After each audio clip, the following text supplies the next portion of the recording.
recordo esta noite. Vivamos intensamente estes minutos que nos brinda o destino.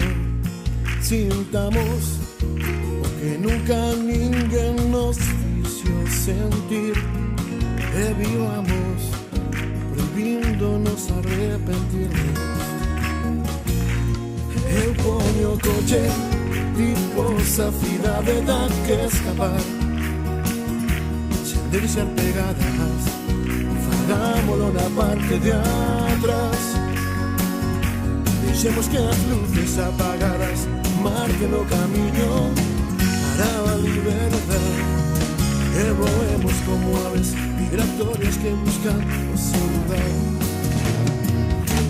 Voemos en rumbo mi destino no que ninguén nos poida topar.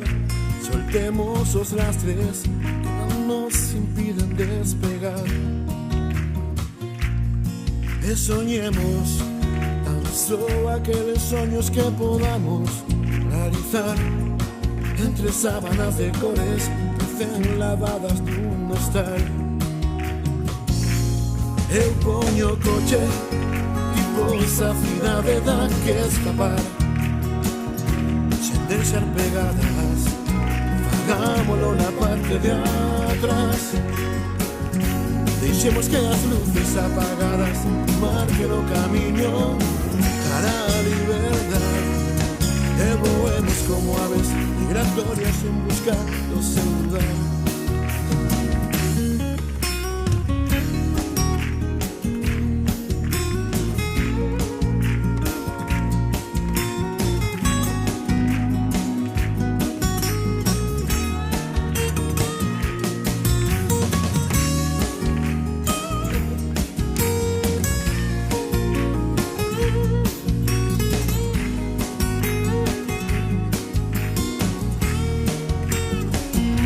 Eu poño o coche tipo esa cidade da que escapar, sen deixar pegadas, fagámolo na parte de atrás.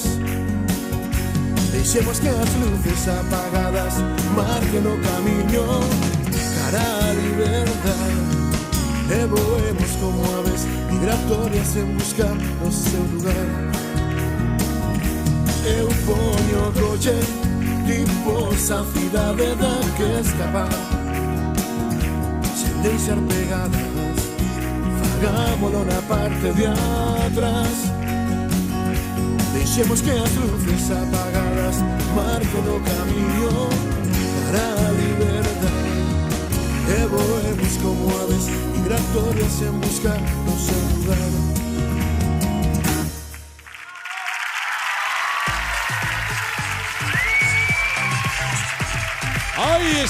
Aí está Marcos Mella dándolle a todos vostedes as boas noites e dicíndolles que Ferrol esta noite ten unha presencia moi importante. Sí, moito protagonismo xe no lugar. Bueno, Marcos Mella con esta canción mandoulle un bico a unha rapaza especial e a súa nai. Que bonito. Pero de incógnito. Lembrarse da nai aquí.